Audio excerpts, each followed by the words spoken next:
श्यामलाल एक छोटा सा व्यापारी था जो एक पॉपकॉर्न की शॉप चलाकर अपने परिवार का भरण पोषण करता था। उसके साथ उसकी पत्नी दुर्गा और एक छोटा सा बेटा राजू रहता था।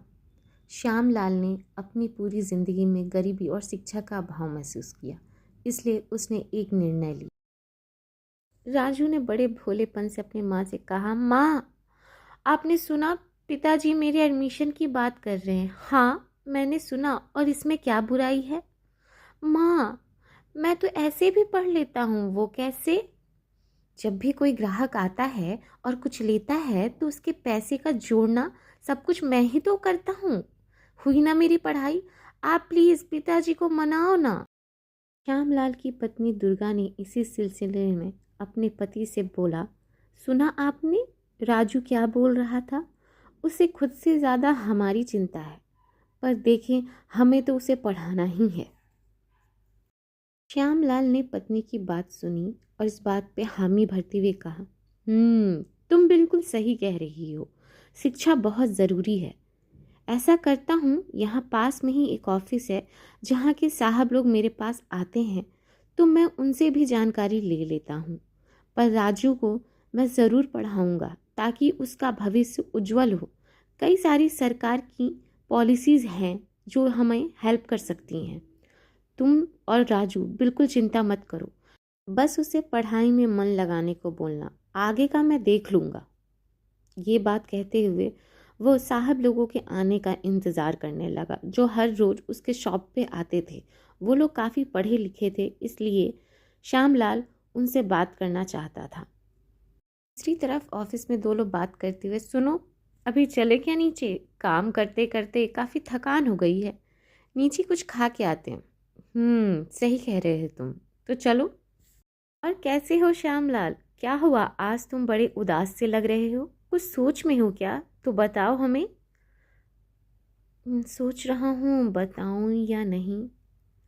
ओ श्यामलाल, क्या हुआ? कुछ खिलाओगे? खिलाते खिलाते तुम अपनी परेशानी बताओ, हमारे पास हल होगा तो हम ज़रूर बताएंगे। जी, अभी खिलाता हूँ। लाल ने अपनी दुविधा साहब लोगों को बताई। असल में मैं अपने बेटे राजू की एडमिशन का सोच रहा हूँ, पर मुझे सरकार से मिलने वाली सुविधाओं के बारे में बिल्कुल जानकारी नहीं है। क्या आप मुझे बता सकते हैं कि सरकार पढ़ाई को लेकर क्या क्या सुविधाएं देती है? बस इतनी सी बात?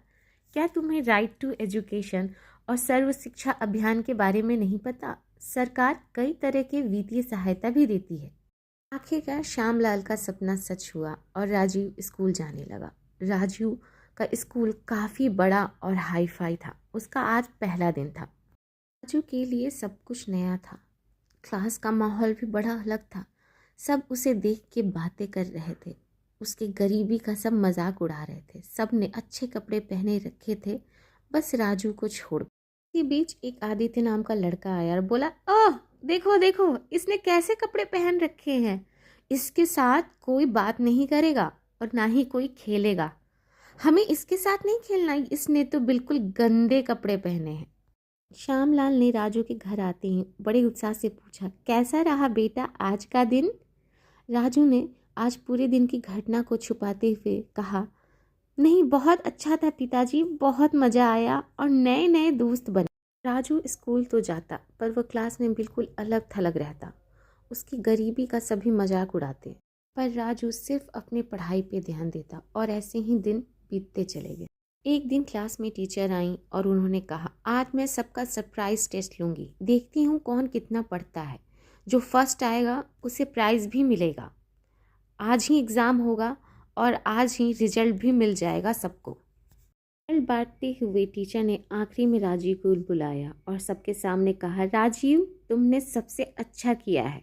बच्चों, सीखो राजीव से, इसने सारे सवाल का सबसे सही उत्तर दिया है और यही क्लास में फर्स्ट है। टीचर के जाने के बाद आदित्य ने राजू से बात करी और उसे वह कुछ बोलने लगा। राजू, मैं अपने किए पे बहुत शर्मिंदा हूँ। जो मैंने किया वो गलत था। पढ़ाई का किसी की अमीरी, किसी के कपड़े से कोई लेना देना नहीं है। मैं तुम्हारे लिए खुश हूँ, पर तुम मुझे माफ़ कर दो। कोई बात नहीं आदित्य, गलती हो जाती है। आज से हम नई दोस्ती की शुरुआत करते हैं। पिछली सारी बातों को भूल जाओ, ये सब कुछ भी मायने नहीं रखता और आज से हम दोनों मिलकर पढ़ाई करेंगे।